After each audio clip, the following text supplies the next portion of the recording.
a Singaporean photographer living in Paris. Two rivers mark the course of my life. The Singapore River, where I was born, and the Seine River, where I was reborn.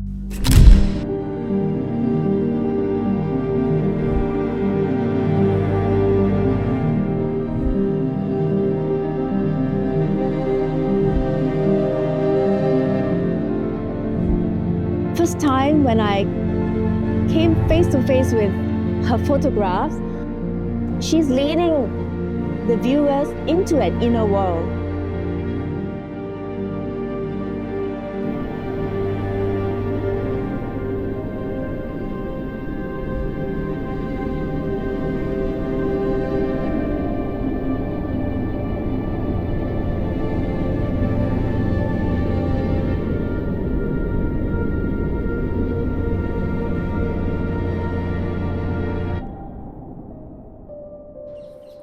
Melisa, we're back at the Seine.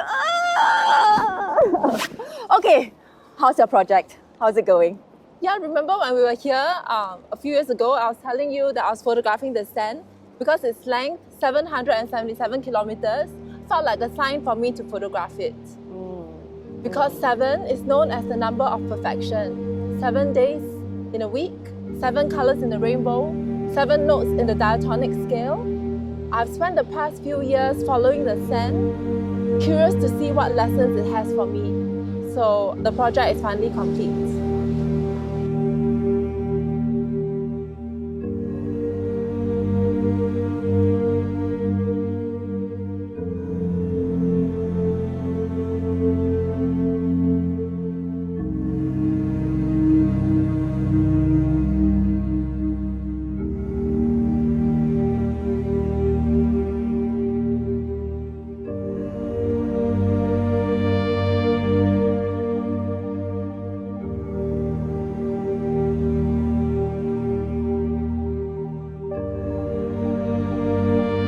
Melisa, how not to be inspired by just contemplating in front of the Seine? Tell us, what have you discovered? Now I can understand why the Seine is such an endless source of fascination for so many artists. Do you know that the Impressionist movement was born here? Claude Monet's famous Impression Sunrise was painted at the mouth of the Seine River. It was to showcase the river at dawn and the changing effects of light and color. The river, it renews and transforms itself continuously. So trying to capture its ephemeral quality is a challenge that artists embrace. So we have so much to learn from it. It is both soothing and menacing, calming and chaotic. The river flows forward and ebbs backward. It is at once purifying and polluting. So I have learned from the river this dual aspect of light and darkness in humanity and existence.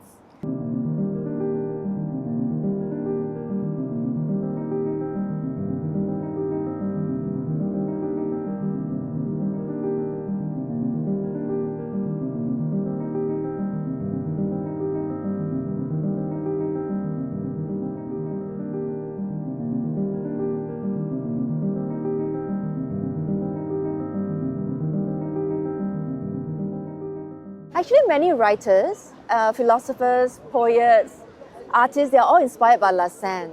And 4 years ago when I interviewed you, you were studying French literature at the Sorbonne University. Yeah. How did that go? Believe it or not, I've actually graduated. Congratulations!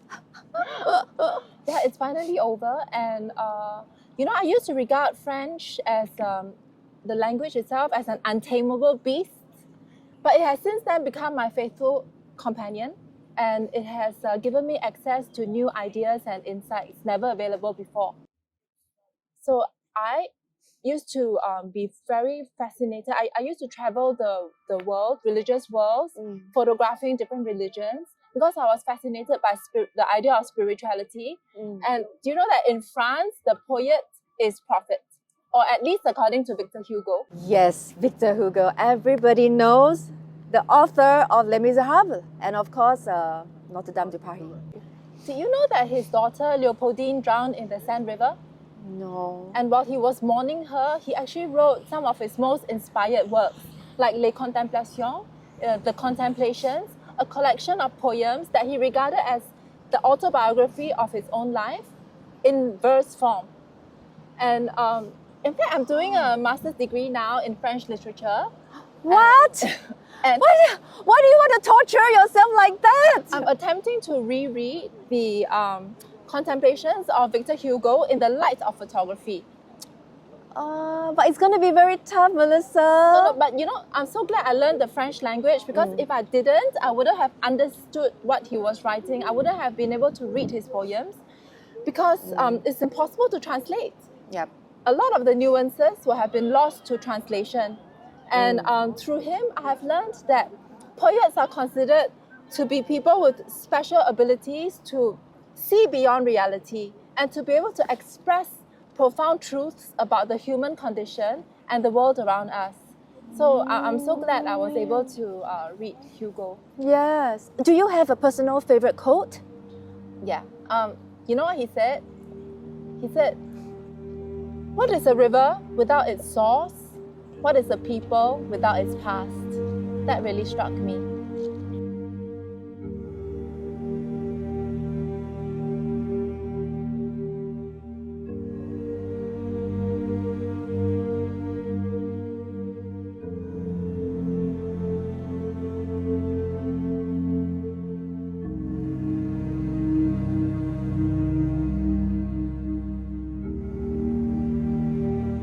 Photographing the Seine has been a parallel journey to my studies.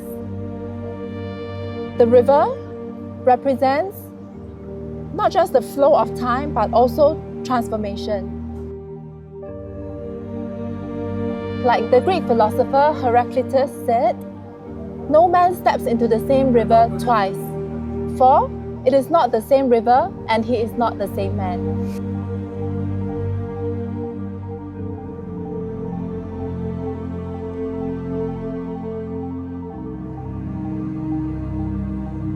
You know, now I'm looking at Musée d'Orsay, the Museum of Impressionism. I've noticed, actually, your photographs are very much like Impressionist paintings. Can you share with us, what is your style of photography? You know, the Impressionists, not only were they trying to capture the fleeting quality of time, they were also trying to express the subjective experience rather than reproducing reality. I see my camera as my third eye, the eye of intuition. You know, intuition is inner knowledge without conscious reasoning. So in fact, the third eye perceives a situation way before the naked eye has time to make sense of it. So, and I try to leave the eye of my camera open for a much longer period of time in order to allow this invisible world of color and light, energy and emotions to register themselves on the camera sensor. I try to transcend reality with my camera, even at the risk of losing many photos by leaving the aperture open for too long. Because it will all have been worth it if the perfect picture reveals itself. Isn't that true of life too? By taking big risks, the wildest of our dreams can come true. Because our dreams and desires could be reliable indicators of our destiny.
So Melisa, how does it feel to be back? And in the first place, what made you leave Singapore? Because, I grew up here chasing the 5 C's: cash, credit card, career, condominium, country club. Well, but eventually, the dresses in my wardrobe suffocated me, and the high heels kept me from grounding myself. I had everything, but I wanted nothing. I felt so empty inside. And I wanted to escape all that was familiar to me. And I needed to rediscover what the world had to offer me, what was the purpose of life, what was my role in it. And I even wanted to escape the material world and longing for the spiritual one. And what triggered this decision to leave? It was my camera. It was like my Pandora's box. From the moment I clicked open the shutter, I felt like all the demons inside me got unleashed. And I had to re-look at the world again through my camera's lenses. Then what made you choose to photograph the Singapore River? I started by shooting the Seine River, but when I came back to Singapore, it struck me, I've never photographed my own country. What about my own river? I live right next to it. And what did you see? It's been 17 years since I first picked up the camera, and I had been so busy looking inside myself that I had forgotten to point the camera at those around me. All the familiar faces that I took for granted, whom I assume will always be there, they're still here, but they look different now. Have they changed, or have I? I wanted so desperately to leave everyone and everything behind, but now I'm asking myself, would I be here if it weren't for them? Family, friends, home, country, these are all words that take on new significance for me now.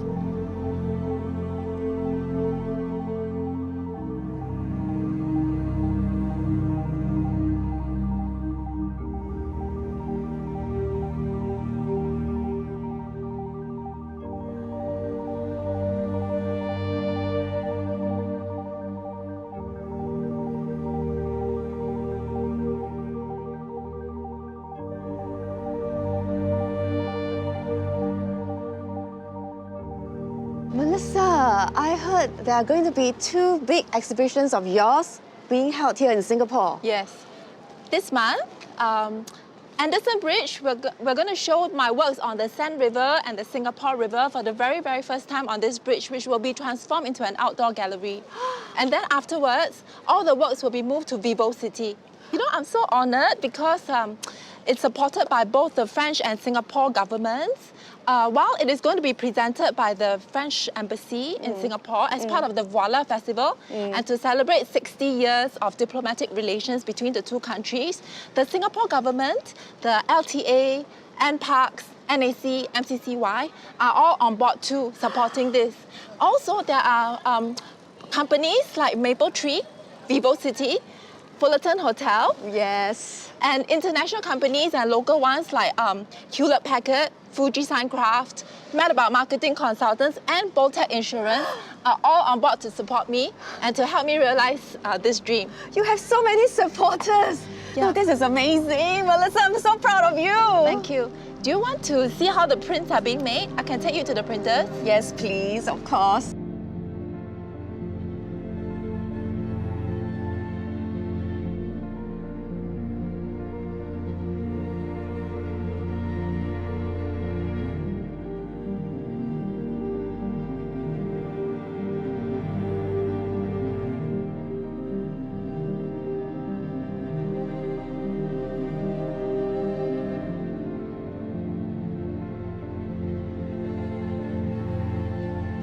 So we are here at Fuji Signcraft, where I'll be printing my works. In fact, Fuji Sign is a company that will be helping me print all of the works and creating the entire exhibition on Anderson Bridge and at VivoCity. So they're building the panels outside. And here we can see the tests that are being produced for each print. And we're going to put it against this light background, Right. because for the actual panel there will be a light box, and so the photos have to look as good without backlight and backlight, which takes a lot of specialized knowledge to know how to print this. And that's why we are lucky to have the support of HP, their technicians, and also Gan here from Fuji Sign Craft, who are producing these prints, because they need to know how to manage the colors and produce a print that conveys visually what I see, the colors I wish to convey, the colors that I saw when I was taking that picture, but also work under the ambient lighting of Anderson Bridge and VivoCity, and also with the backlights. Okay, can you educate a quite colorblind layman that from this test, for example, is there anything that you find lacking, or how would you refine this particular test? Okay, I think, like for example, this picture, it's the yellow is not the shade that I was looking for, and it's too translucent. It's still, so it looks washed out when you light it from behind. Whereas if you lift up, maybe it looks fine without the backlight, but once you have this backlight, it looks too washed out. And this looks way too washed out. So I need more contrast, more density, and that has to be figured out by the technicians themselves using this big HP latex printer that can print directly on acrylic. But of course, I didn't do all this alone, you know. I've got so many people helping me, like Kristal from Fuji Sign Craft. She's the project manager, and she's been managing this whole thing tirelessly since the very beginning. And also I have Jess from Mad About Marketing Consulting, which is my marketing partner. And Jess has been helping me with every aspect of the exhibition, especially social media marketing. So, you know, I couldn't have done this on my own. I'm very grateful to everybody who has helped me. So I'm glad to be back, and I'm glad to be able to show this work that means the world to me.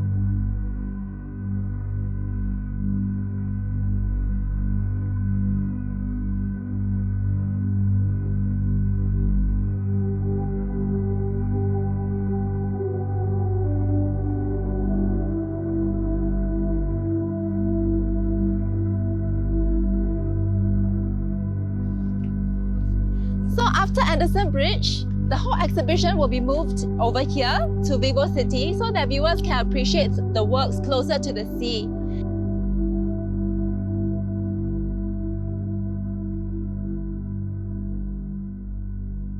So this is all thanks to my sponsor Mapletree, a key supporter of the arts in Singapore. They will also be organizing an artist talk and young artist competition so that I may further engage with local audiences and inspire the young to create. So it seems to me, Melisa, you have come one full circle. What do you make of that? You know, I've learned to appreciate the two rivers and the lessons they've been trying to teach me. Instead of solely searching the light, I've learned to embrace the entirety of life and recognizing that joy and sorrow can coexist, and the journey inwards can reveal connections to others. I've learned to appreciate being a part of life now and everyone around me. I've learned from the rivers that the present is shaped by the past and the self is enriched by others. So maybe this was what the number 777 have been trying to teach me all along. It is in this entirety that we find perfection. So, indeed, the journeys that we take changed us forever. But it's sobering to know that ultimately we go back to who we've always been. We have started. And the others, you know, this is what I've learned. A Buddhist monk once told me that everything we see at the very first instance is only light and color. It is only after we have allowed this to pass through the filters of our perception, preconceptions, biases, that it becomes relative truth. If we just accept light and color for what it is, that's absolute truth. There will be no suffering, because it is judgment that causes suffering. In my work, I try to erase all the frontiers that separate us and only show who we really are, and that is light and color. We're all connected. In Hugo's words, he asked, "What is a man's life?" Yes, and the life of other men too. We do not have the honor of living our own lives. My life is yours, your life is mine. I live what you live, destiny is one.